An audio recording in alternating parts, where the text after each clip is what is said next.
It's impeachment day. We'll also talk about a letter the president put out that is blistering and somewhat hilarious. That and more coming up on the Buck Sexton Show.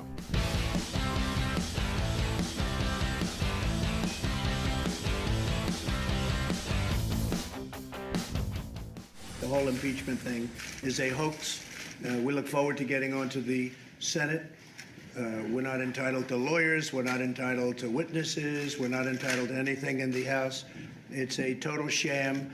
When you have a guy like Schiff go out and make up a statement that I made, he said, this is what he said, but I never said it. He totally made it up. In Guatemala, they handle things much tougher than that. And because of immunity, has House immunity, because of immunity, he can't be prosecuted. He took a statement and totally made it up. It was a lie. It was a fraud.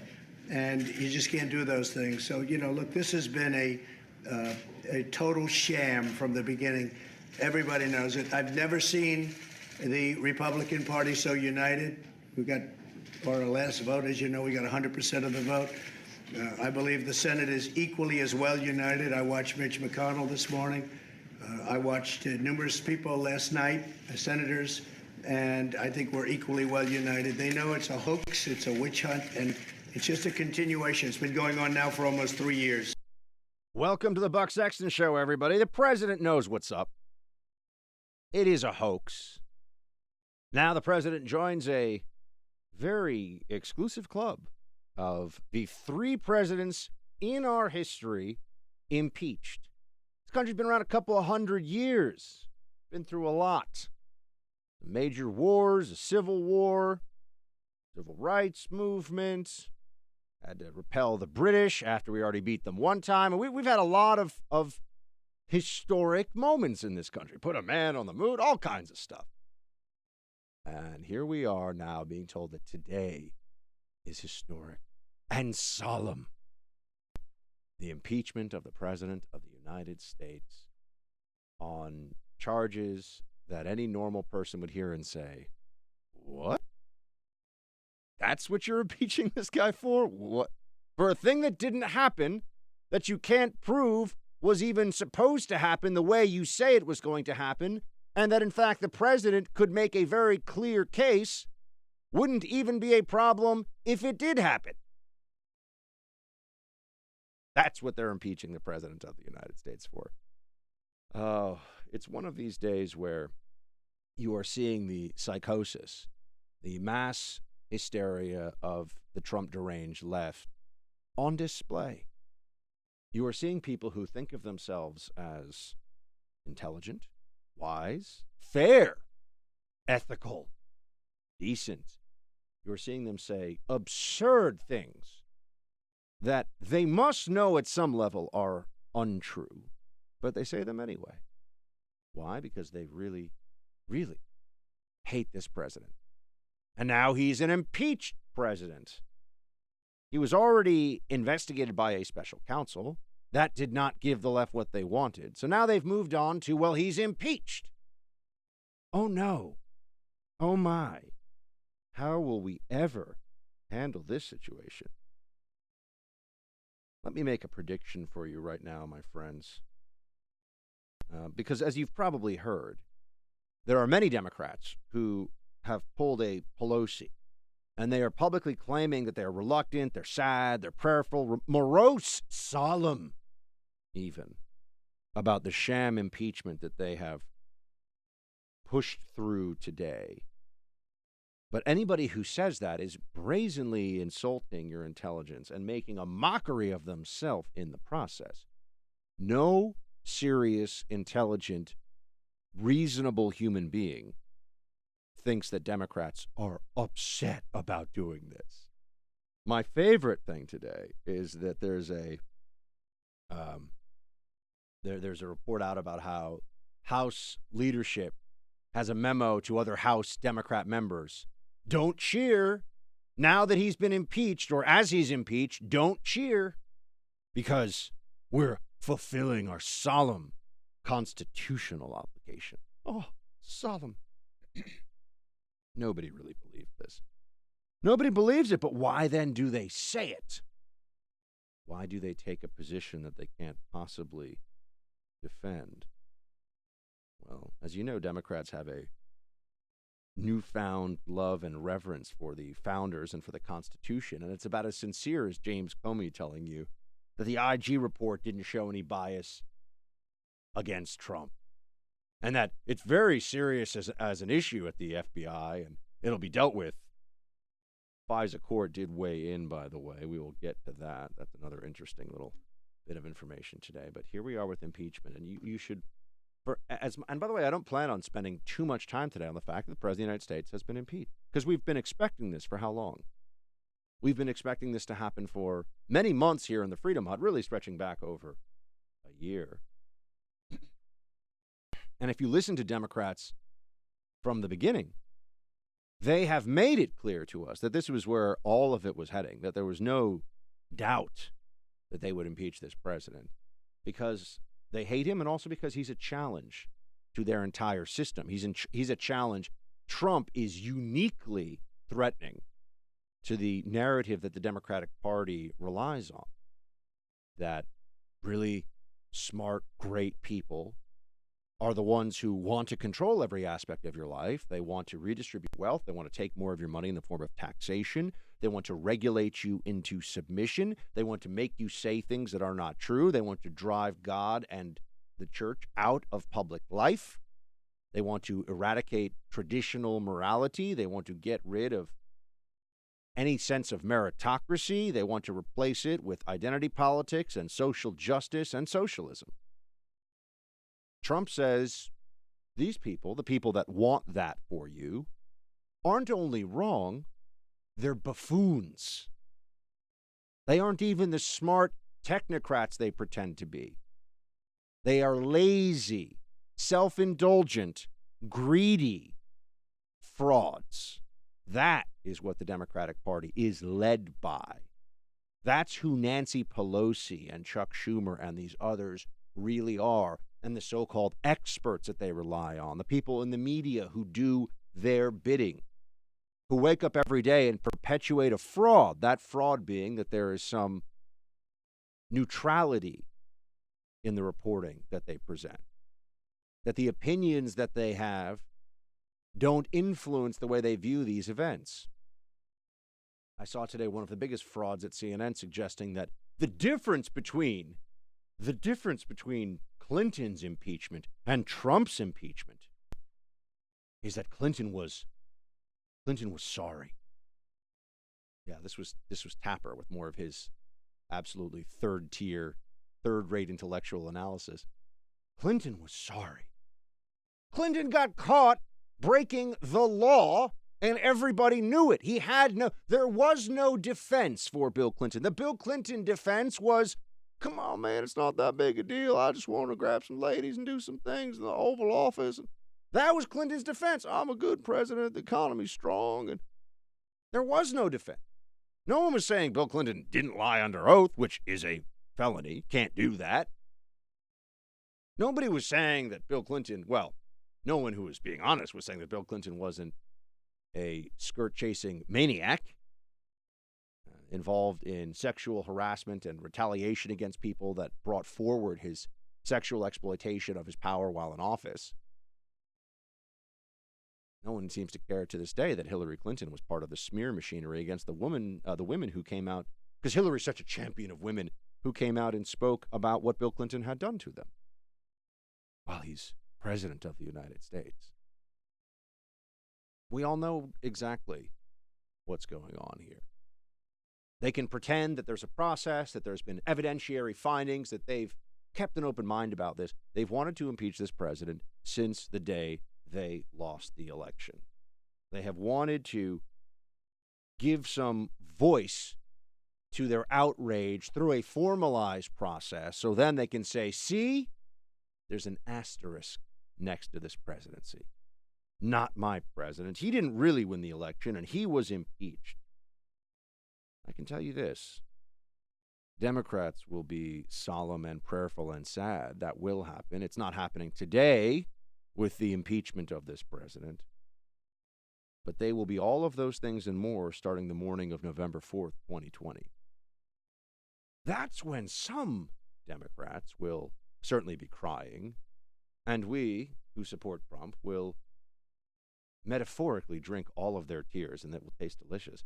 But they will be crying. They will be sad because Trump will win. And they won't take any real responsibility for this.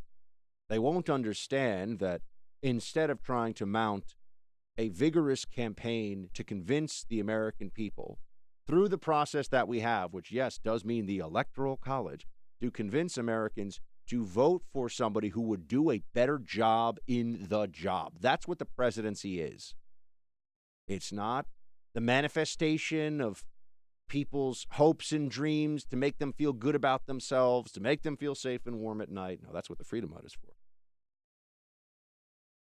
No, it's a job. And he's been really good at it.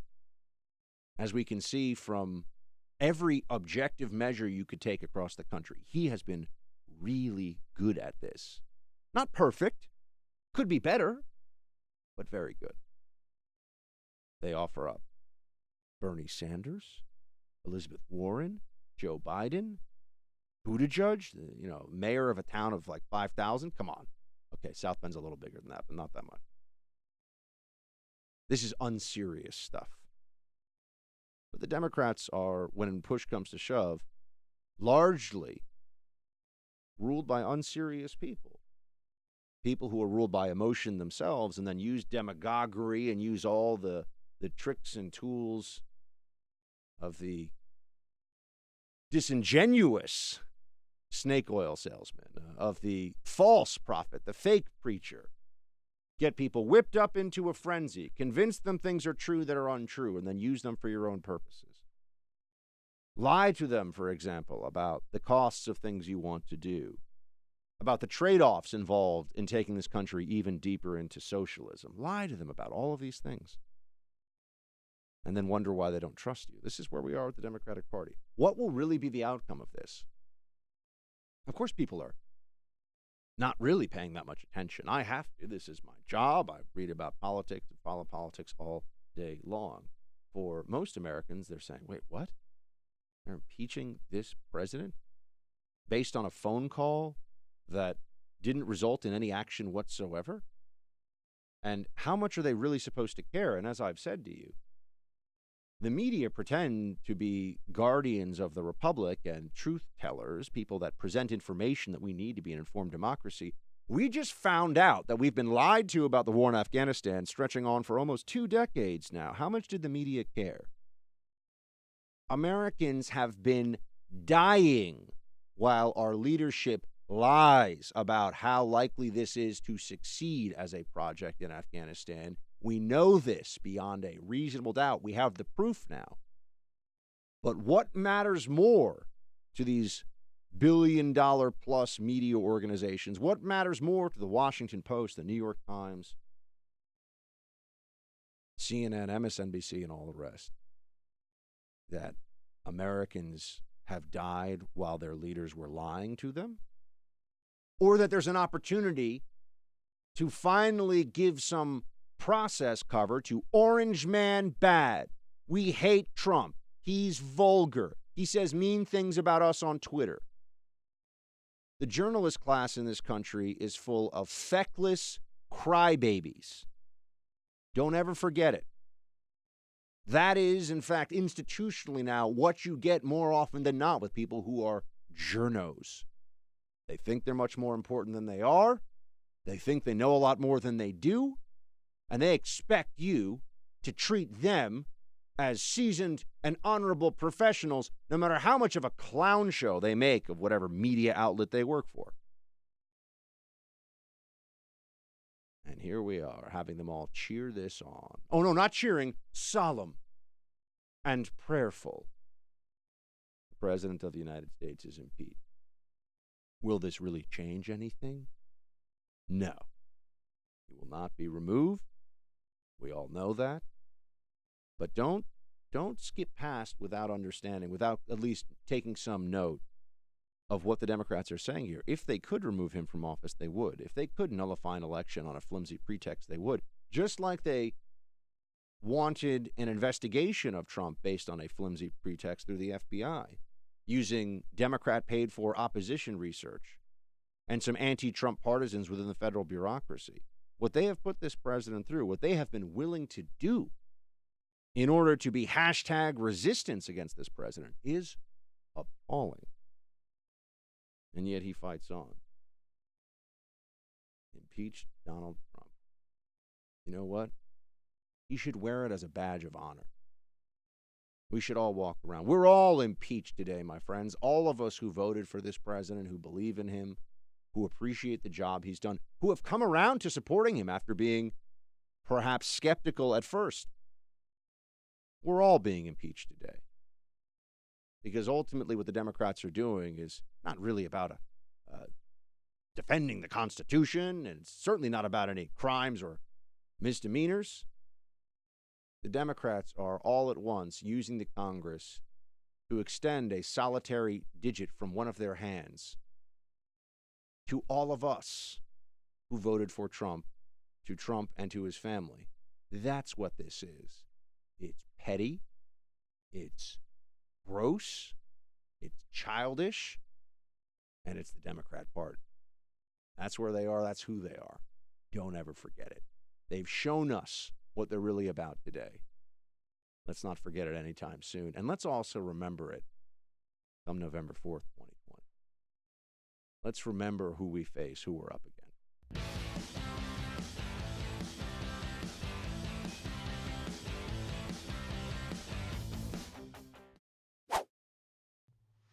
The president put out a letter that is pretty amazing.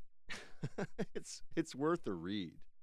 There was some last-minute effort in the House to try and stop this sham from going through. As we know, it's gone through today. But there is a letter, and he writes this in it, the president. Perhaps most insulting of all is your false display of solemnity. You apparently have so little respect, this is addressed to Nancy Pelosi, for the American people. You expect them to believe you're approaching this impeachment somberly, reservedly, and reluctantly. No intelligent person believes what you are saying. Since the moment I won the election, the Democrat Party has been possessed by impeachment fever. There is no reticence. This is not a somber affair. You are making a mockery of impeachment, and you are scarcely concealing your hatred of me, of the Republican Party, and of tens of millions of patriotic Americans. The voters are wise, and they are seeing through this empty, hollow, and dangerous game.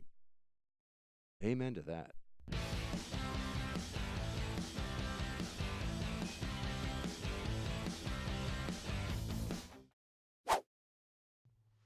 When you're the tyranny of a clock and a calendar, nothing else matters. It's like what's going to happen here in the holidays is you're getting close to that day and you're supposed to give that gift. Nothing else matters. You just got to go get it. And it's the last minute. If you don't have anything, Mr. Ace, I bet you've done this. You go out and you just buy the first thing you get. And this is what was happening. The clock was running out. So they found a phone call they didn't like. They didn't like this administration. They didn't like what the president did. They tried to make up claims of that there was pressure and all these other things that they've so outlined in the report. But at the end of the day, it's simply last minute Christmas shopping. They ran and found something. They said, we can do it. Does anyone disagree with that? I mean, can I debate somebody on CNN or MSNBC or ABC or you name it? Could I debate one of them on this subject?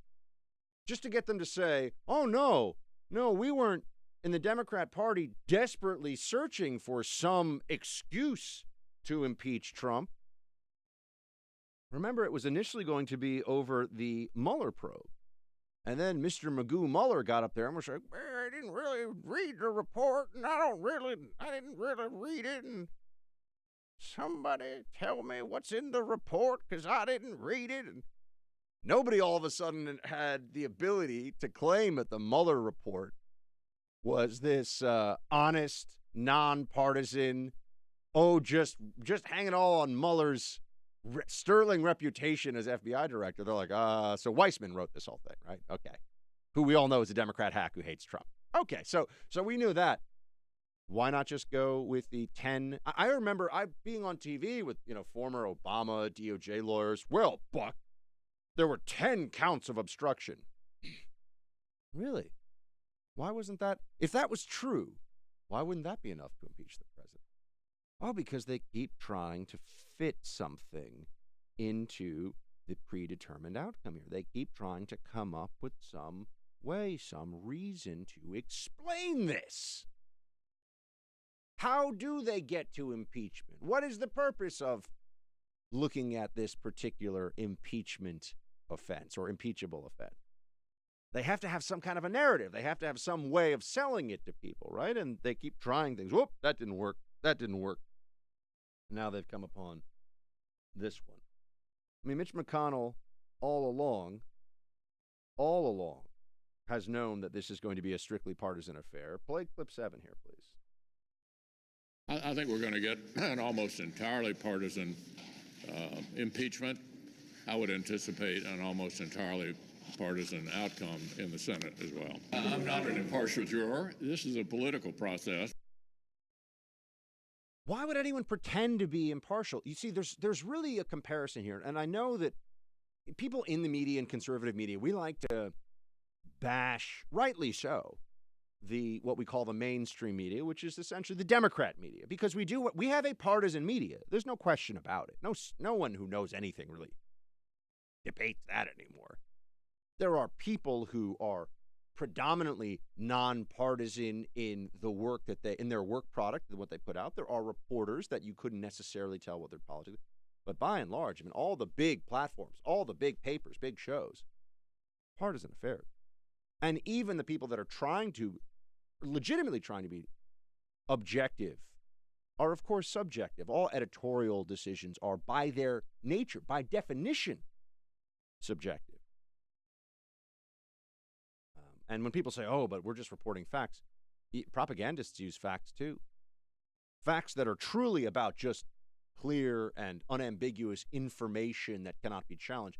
If you're not going to be accurate with that, then your propaganda won't be believed. I mean, just look at old Soviet propaganda. I mean, they would have to use some truth in there. You know, they could not say that the sky is green. There's no point in that, because then you undermine the rest of the messaging. So the mainstream media does do some things correctly, obviously. It's in their interest to do so. But all along, they have been perpetuating a narrative, and the narrative is that they don't have a dog in the fight, that they're not here to present one side of the argument or the other. They're just trying to give you the information so that you, the American voter, can make up your mind about what is important and what matters in your life and in your politics. That is a fraud, by the way. That is not what they do. And in fact, they are quite upset when they're not more successful in convincing people to agree with them. And if the lib media had their way, conservative media would just be gone. They don't view it as a counterweight to their efforts. They view it as an obstacle to getting to that utopian society where everyone thinks that Elizabeth Warren has good ideas, where everyone thinks that Bernie Sanders is an earnest guy who understands economics and not a socialist fraud who's a millionaire with 3 houses, who's worked in public life his whole life. Isn't that interesting? Worked for the public sector. But the journos have been lying about this for a long time.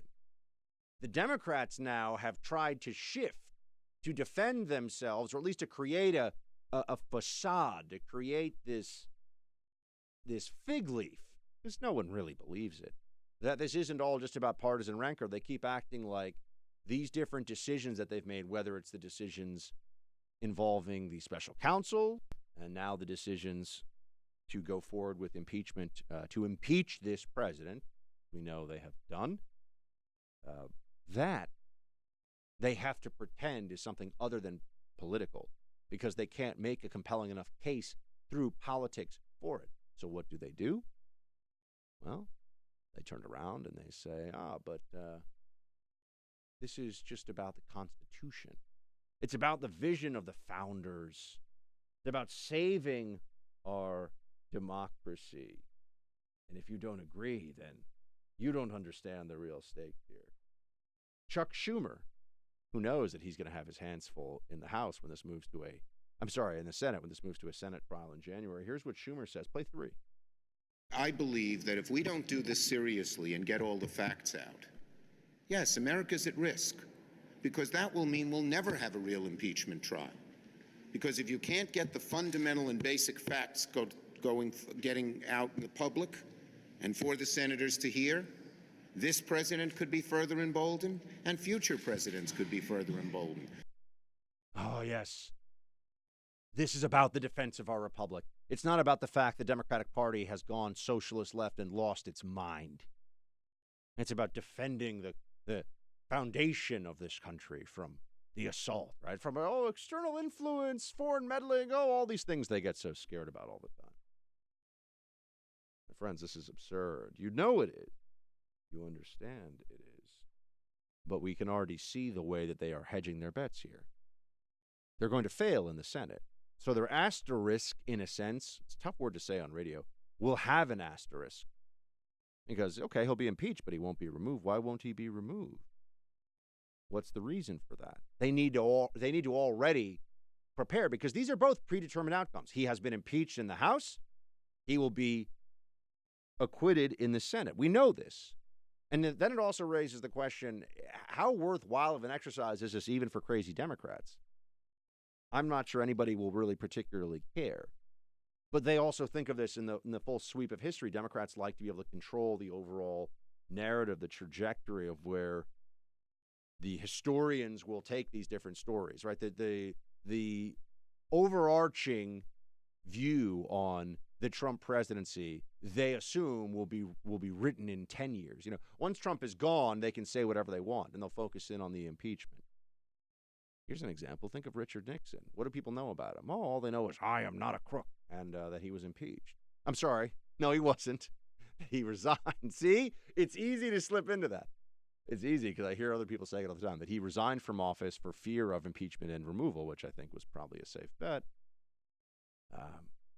People don't know anything else about Richard Nixon. Richard Nixon actually created the EPA. Richard Nixon did some stuff that was pretty big government, liberal Republican stuff, if you will. I mean, and also they hated Nixon because of the role he played in the House back during the McCarthy era, when there were communist penetrations of the United States government. They pretend there weren't, but there actually were, by the way. Alger Hiss was a Soviet spy. I mean, this was a real thing. The Democrats have tried to speak about foreign influence in the elections.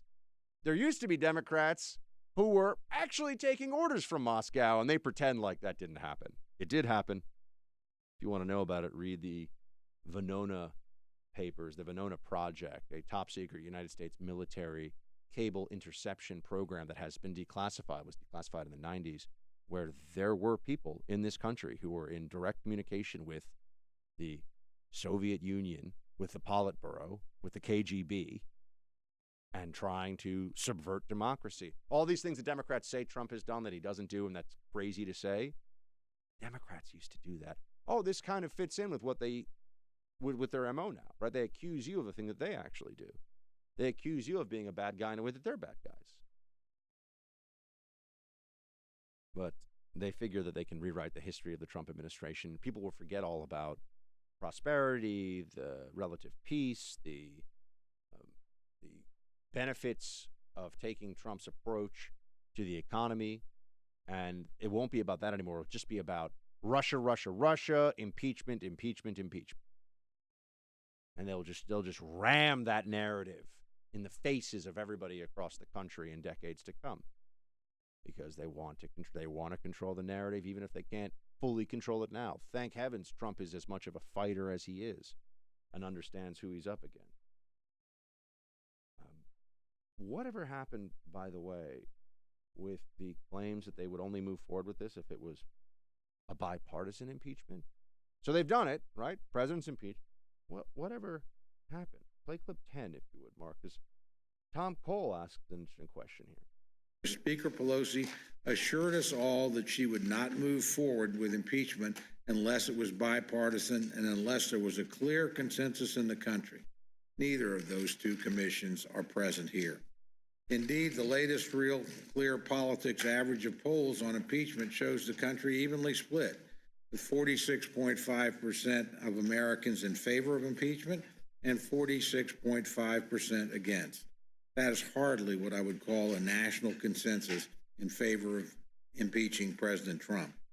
When half of Americans are telling you that what you're doing is wrong, you should listen. There's also a very important point that you will not hear from Democrats that I think we need to make here. If the country was not entirely divided along partisan lines on this impeachment, then wouldn't that also be reflected in a certainty that Trump wouldn't win re-election? If the country were with the Democrats that the president should be impeached and then removed from office, wouldn't there be much more certainty from Democrats that even if this process doesn't work, that he'll lose the next election? Well, we know that they're concerned about the next election, and that's why they're going through with this process anyway. I mean, it's crazy. It's crazy, but it should be quite clear that this is entirely unnecessary. If the American people were with the Democrats, then there's no reason to impeach him. Now, I know they would say, oh, but he's going to get foreign help or something. I mean, they'll create some delusion here. But we know that they're scared. We know they think that they're probably going to lose that next election, or they're very concerned they will. You know what justice would be? Justice in all of this would be the President of the United States getting reelected, Donald Trump spending 4 more years in office, and all these leftist commie jerks having to just wallow in their tears and self-pity and lies and childishness and their undermining of the very norms they pretend to defend and protect in this whole process. That is justice. So the good news is there may be justice here. After all they've put Trump through, after all the lies, the smears, the deep state coups, all of the stuff that we've seen, justice would be those people having to deal with the fact that Trump is going to be president for 4 more years. Oof. I can almost taste it. Oh, it smells so good right now, doesn't it? 4 more years. I think that's what we're heading toward. And in a sense, there's a great irony here. I believe that the impeachment of Trump today is, in fact, going to be looked back upon by both sides of this fight as a major help to President Trump getting reelected. I do believe that.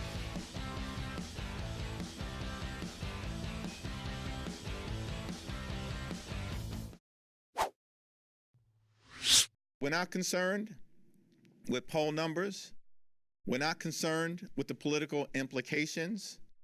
We're not concerned with the impact on the 2020 election. We're concerned with the Constitution. We're concerned with abuse of power. We're concerned with the undermining of our national security. And we're concerned with the effort by Donald Trump to corrupt our free and fair elections. You know how Democrats complain all the time about how they say that Trump lies? They're all lying to you about this. He said, that was Representative Hakeem Jeffries, we're not concerned with the political implications. Anyone want to defend that statement? Anyone have a little debate with me? I mean, anywhere, any place, anytime. Anybody in the media who wants to have this argument, they really want to make the claim the Democrats are not concerned with the political implications? This is unbelievably weak stuff. It's embarrassing. It's not just a lie. It's a stupid lie. This is one that Pelosi has been telling, Schumer has been telling, Schiff has been telling, Nadler. It's a lazy lie from them because there's no way that anybody could believe it, but they keep saying it. And you have to wonder at some point, who are there people? Maybe there are Democrats who are so simple in their understanding of politics, who are so pathetic when it comes to their judgment about who these people in elected office really are and what they really stand for, that they think that this is true. It's not a political process. It is an explicitly political process, and politicians are running it. And we know that politicians, first and foremost, maybe they care about donations more than anything else, but they care about polls a lot too. Oh, but they don't care about polls. They don't care about politics. They can't even be honest with the American people about how much they hate Trump and what's really driving this. They are running an impeachment that is a sham, and they are lying to you about it at every step of the way. And then they're willing to turn around and say the problem is Trump's dishonesty and the dishonesty of his supporters who think that this entire thing is preposterous. I think you could describe today's impeachment as an unfunny joke. But like I said, there's a very strong feeling I have that Democrats will not celebrate this day. They will rue it.